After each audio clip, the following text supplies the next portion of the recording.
Selamat pagi, selamat malam, selamat sore, dan selamat siang untuk semuanya. Perkenalkan, nama saya Musifi Fakihi, perwakilan dari kelompok 4 program studi sistem informasi dalam mata kuliah manajemen proyek.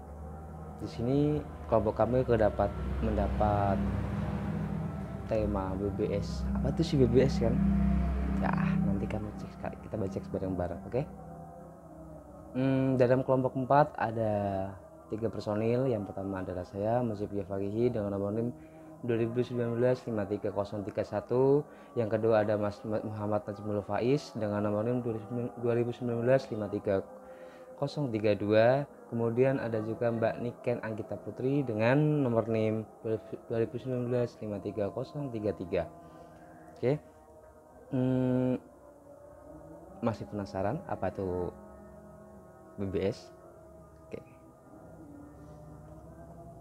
BBS apa sih? Apa sih yang dimaksud dengan BBS? Singkatan BBS itu apaan sih? Kayak gitu kan. Pasti ada banyak sekali pertanyaan-pertanyaan dari kalian semuanya. Semoga presentasi ini cukup menjawab pertanyaan kamu.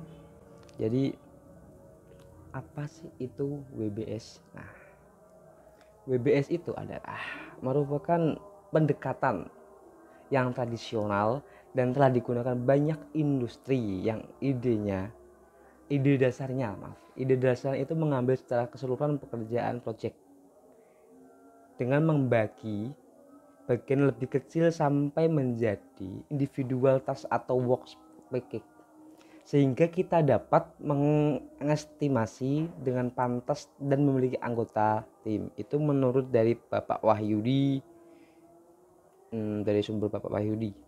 Itu sih ya. Oke. Ada juga yang bingung, BBS apaan sih? Panjang aja belum tahu ya. Kepanjangannya nih.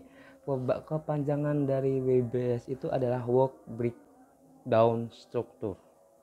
Bahasa Inggris cuy. Lu juga bingung bacanya sih.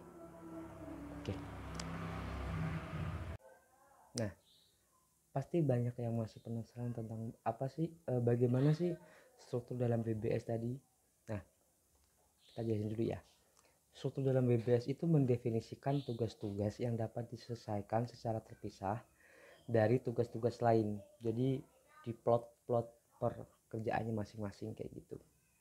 Nah, semuanya lebih rapi dan lebih tertata. Work breakdown struktur atau BBS ini adalah pemecahan atau pembagian pekerjaan ke dalam bagian yang lebih kecil. Seperti kita ambil contoh macam kita membuat tugas makalah seperti dan video pada pertemuan kali ini. Ada tim saya yang ada tim yang membantu untuk membuat makalah, ada tim juga yang membantu buat bikin PDF, ada juga yang membantu untuk editing video. Semuanya bekerja sama. Nah, itulah BBS. Oke, untuk selanjutnya akan dilanjutkan oleh Mas Najmul Faiz. Silakan. Melanjutkan dari presentasi teman saya sebelumnya tentang apa itu BBS. Sekarang saya akan membahas tentang tujuan dibuatnya BBS atau Work Breakdown System.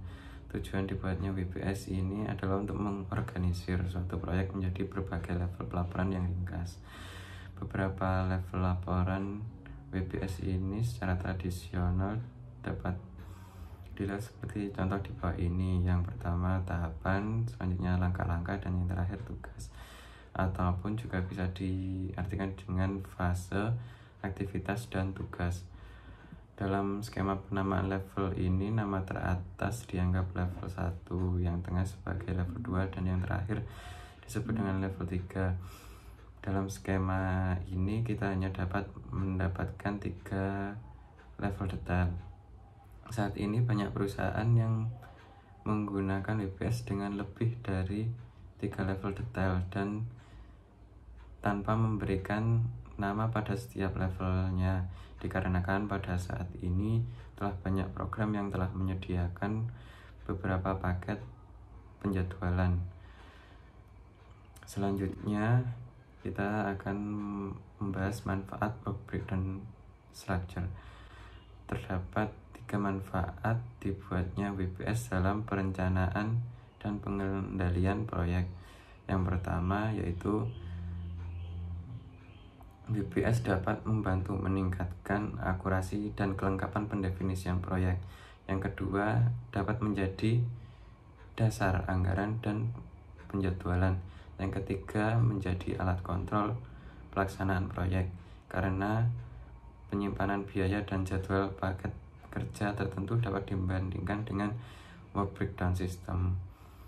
Sekian dari saya, selanjutnya akan dilanjutkan oleh teman saya tentang penyusunan WBS. Dalam membuat WBS, ada beberapa hal yang perlu diperhatikan. 1. WBS harus mendukung MOV project. 2. WBS harus berorientasi pada pengiriman. 3. Tingkat rincian harus mendukung perencanaan dan pengendalian. 4. Pengembangan WBS harus melibatkan orang-orang yang akan melakukan pekerjaan.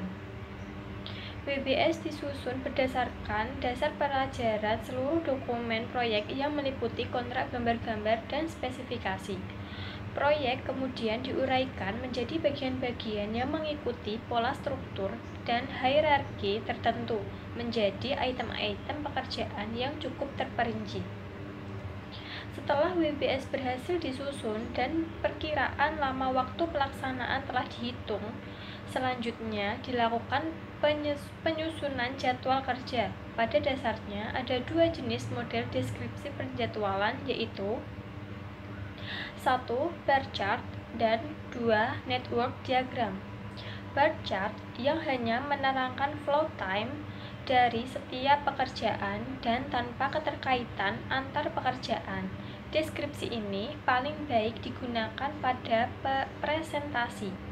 Yang kedua, network diagram yang menunjukkan keterkaitan antar tugas dan mengidentifikasi saat kritis pada jadwal. Sekian presentasi dari kelompok kami. Kurang lebihnya mohon maaf, semoga bermanfaat. Wassalamualaikum warahmatullahi wabarakatuh.